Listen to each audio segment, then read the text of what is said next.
Hey, it's Chris here today from Huckabones Equipment. In today's video, as you'll see behind me, we got the LX2610 with an FM2560 Flail Mower on the back there. So today's video, we're going to be talking about the Land Pride Flail Mower lineup and some of the key features that it brings to the table. And then we're actually going to be taking the Flail Mower out and demoing it behind this unit. So stick with us. Let's do an overview of that Flail Mower.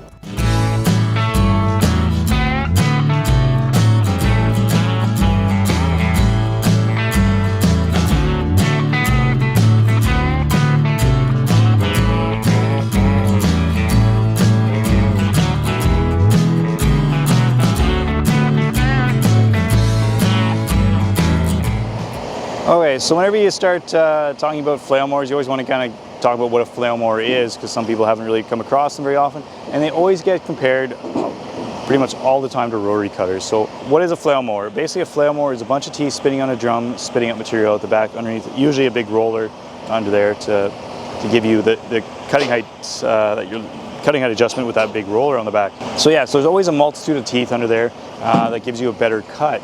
And again, it depends what teeth you have under there, and there is a selection of teeth, and we will get to that whenever we do the overview of the unit.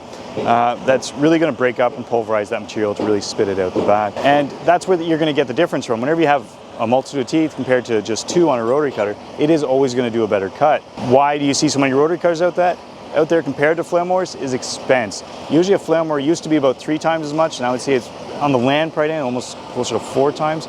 The Land Pride is probably a little bit overpriced, but usually flail mowers are going to be more money than a rotary cutter. It's just more parts. Whenever you have more parts, it also means that there's going to be more wear. But at the end of the day, they do produce a much better cut and also give you an easy offset to help give you a nice clean around the edge of a bush line or a fence line, something along those lines. That's why you see a lot of them in use at farms, and that's why we have them. Whenever you get into the Land Pride lineup, what is the plus and minuses of them? We're just going to give you the pluses for today, because really the only minus is cost. So anyway, whenever you get talking about them, is they come in a variety of widths. So the FM25 comes in either 48 and up to 84 inches wide. So you got 48, 60, 72, and 84.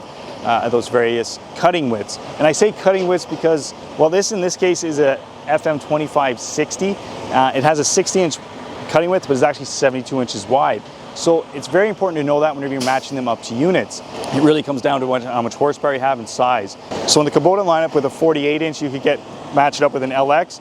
It is still too big for a BO1 or a BX, just weight-wise. They both have the horsepower to operate them, but it just gets a little bit big for the machine. After that, whenever you get up talking about the 84-inch, is generally you're going to be matching it up with either an L6060 or an M7060. The M5s, again, will run it beautifully, just a little bit too much horsepower for that gearbox. So even if you do match it up, it'll still run it. You just have to be mindful of you're not going to be running it at wide open, as you could run into issues with that gearbox. After that is weight-wise. The 48-inch is going to be about 800 pounds. The 84-inch is roughly 1,200 pounds, and the other two sizes fall in between that. Whenever you start talking about, well, my flail mower has an offset, you're going to get about an 8 to 10 inch from your 3-point hitch, depending on the size. So very important to know that whenever you're matching it up again, is to what kind of offset you're hoping to get, whether it's a little bit more of an offset or less. After that, the biggest choice you're going to make is the type of blades underneath. So you're going to have hammer, duck, or a Y blade. And it really comes down to what capacities you're looking for. A hammer is going to be a 2-inch. That's what's on here today is a hammer blades. After that, you're going to have duck blades at 1.5 inch. And then your Y is going to be mostly for vining material, and you provide a 1-inch material cut. Again, the hammer blades are very durable. The Y blades don't like that stony material or bouncing in and off material. So again, pulverizes it all, spits it out the back, depending on what you're doing and what you're looking for is going to be your choice of blades. Most people do like the hammer blades, and then maybe switch to a Y blade in the years to come as they eliminate all the 2-inch capacity stuff and just move down to your raspberry bushes or just longer grass. After that, your number of blades will vary depending on the width of your machine. In this case, whether it be a 48 up to an 84, with the hammer blades, it's going to be between 12 and 24 blades. So that's the number of blades spitting it out, again, pulverizing that material. After that, as mentioned, it's very important to know is how big that drum is under there. The rotor diameter is 5 inches in this case, with welded on reinforcement there to provide the material for the blades to attach to. But the big number there is 5-inch drum. After that is cutting height. They'll actually vary from 0 inch, which means you're basically in the ground, up to 6 inches without having to adjust your 3-point hitch. Most of them are going to come from your dealership, be in that 3.5 inch range, and then you run it off your 3-point hitch, whether you're looking for more or less cutting height. But it is always important not to be, or it is always important to be running that roller, usually not on 0, but depending on what you're looking for, maybe you are looking for a little bit of depth in the ground there. After that, whenever you move around to the side is what powers all this. A PTO to a gearbox, and then you'll have 3 belt system attached to the side. It is an all-in-one belt, but it is 3 belts attached there to give you all that power.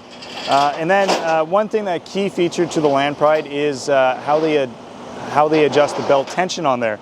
It is a nut adjustment in underneath there. Very easy to do. It's spring loaded, so basically to the operator, not a whole lot of downtime if you do run into any issues with that belt, or just looking to increase your tension on it. So very easy to do, nice and easy, and what you're looking for is no downtime. And then whenever you talk about options is whenever you get into it, you can get a brush rake here.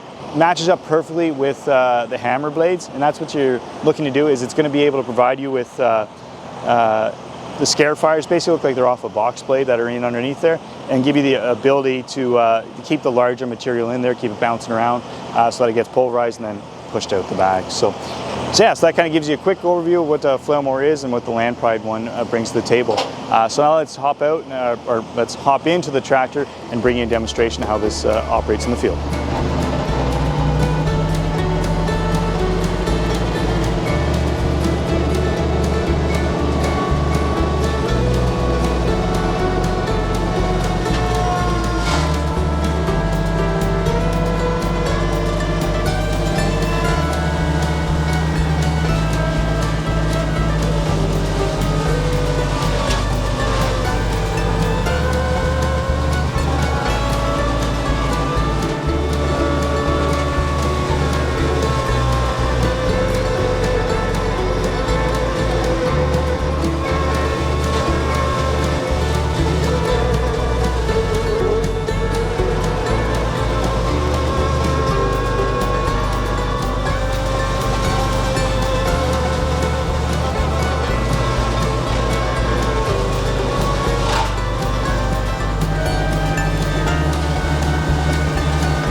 Again, I hope you enjoyed seeing a Flail Mower in action.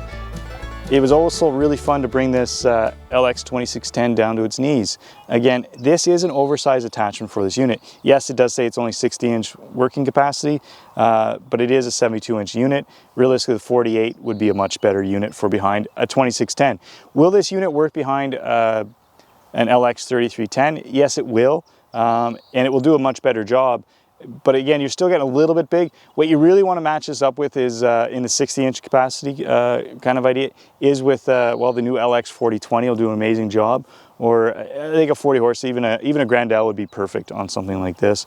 But it is always fun to oversize attachments to see what it really does and brings to the table and will do to the tractor. Sometimes you're able to get away with it. In this idea, in this video, and for future reference for any customers, is it will not work for you. It's not something you really want to take home. Is this attachment behind an LX2610? Is yes, it will pulverize grass. But at the end of the day, I'm starting that unit at wide open to even just get it to be able to turn this unit over and start spinning it up.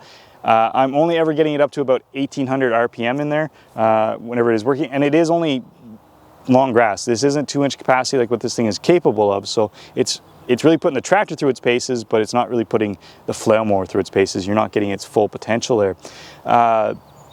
But it is fun in that cab there. You can see the heat gauge coming up. It is blowing black smoke, and that's always fun to do, and it's interesting, right? It really lets you guys see what these units are capable of. After that, what is a Flail Mower capable of? Well, as you can see, it does pulverize what it's supposed to do. It really mashes it up and tears it up.